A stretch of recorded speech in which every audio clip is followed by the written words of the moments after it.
Hello, everybody. Once again, I'm Linecraft Jr., aka Zorwatch on Less Than Guru, and today I'm going to be talking about the Prestidigitator, the Juggler class.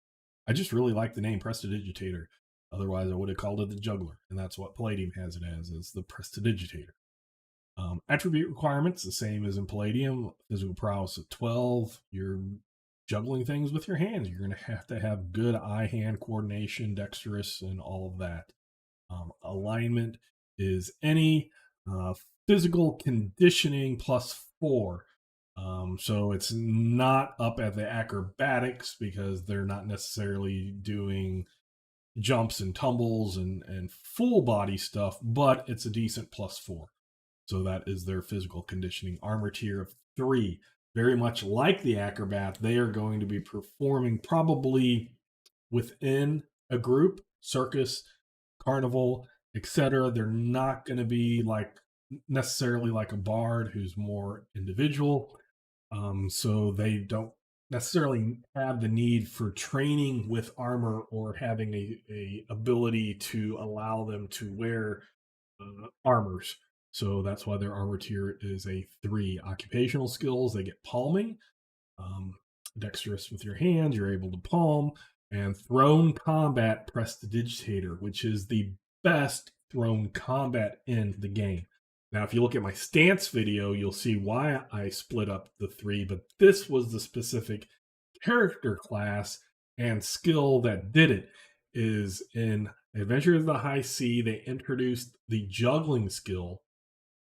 And the juggling skill, the majority of it was how many times you can throw knives at people or throw shuriken or throw objects at people.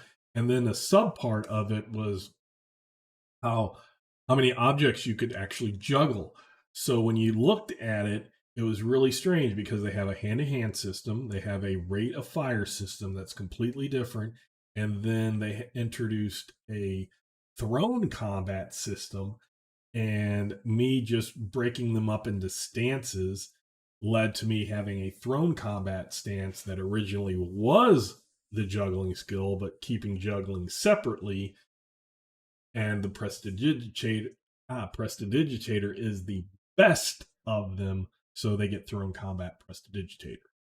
So let's look at the level chart and what the Prestidigitators get. So at level 1, they get their skills like every other character does.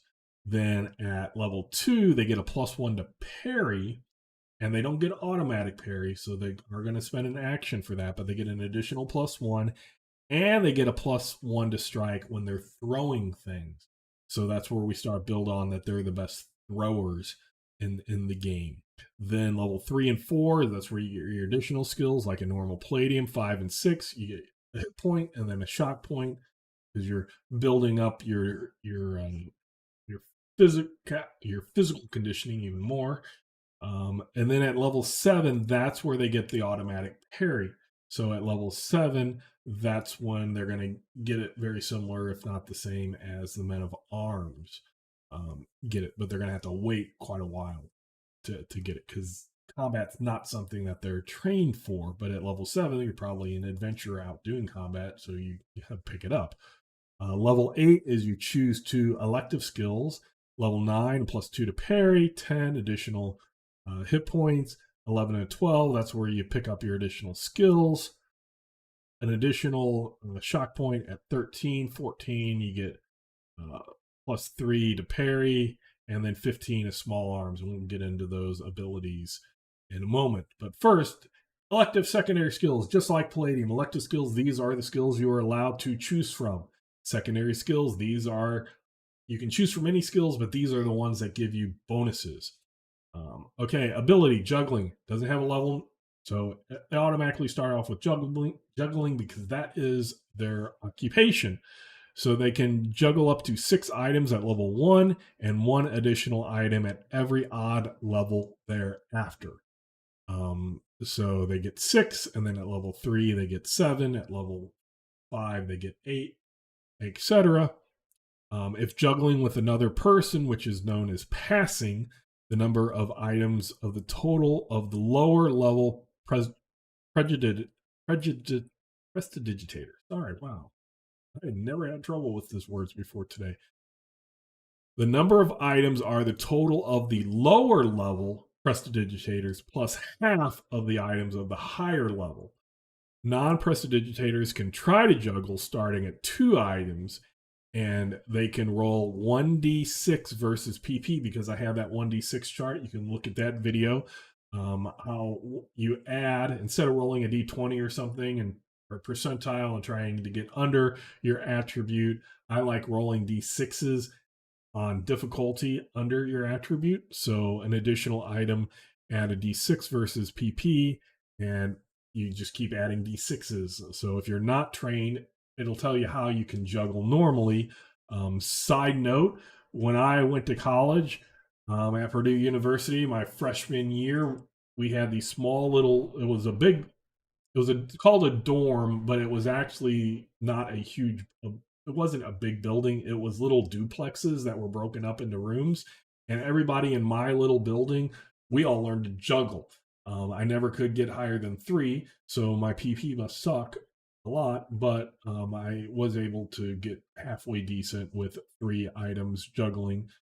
So one of the things that I did is I looked at Palladium's rules for juggling, and I looked at real life jugglers, like what's the most items a person has ever juggled, both by themselves or that passing. That's where I learned the term passing. So it was kind of keeping things a little more real, a little grittier down. Palladium, I'm playing as it's not a high fantasy heroic game. You can be heroes, but it's not heroic. So I wanted to go with more down to earth numbers. And with the internet, we can look up at all those records and stuff and see how that is. So I kind of kept it along those similar things. And then the juggling can be maintained for 1 round, which is a minute in Palladium First Edition per physical endurance points. So that's where your physical endurance is going to come in, is how long you can keep doing this thing. So that is the juggling rule, completely separated from the thrown combat aspect of it.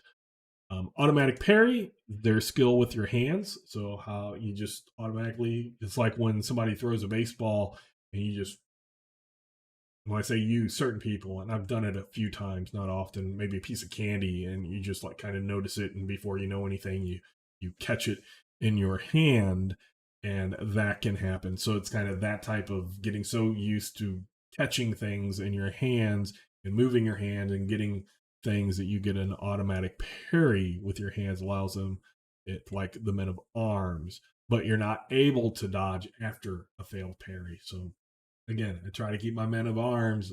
They're the combat people. They're going to have the full benefit. Whereas this automatic parry, you don't doesn't take an action, but you are not allowed to try to dodge afterwards. But if you wish to use an action to parry, then you could use another action to dodge. Small arms, the Prestidigitator becomes so fast with knives and daggers that when in the hand-to-hand stance, you gain an additional, and I did and so I need to change that, an additional action when in a throwing or hand-to-hand stance. So you get an additional action, and that's kind of pretty cool when you're using knives and daggers, so small objects. So very cool, and that sums up all of the entertainer classes. So next we will go into the academics. But once again, I'm Liam Crafton Jr., aka Zorbachan Less Than Guru, and until next time, I will catch you later.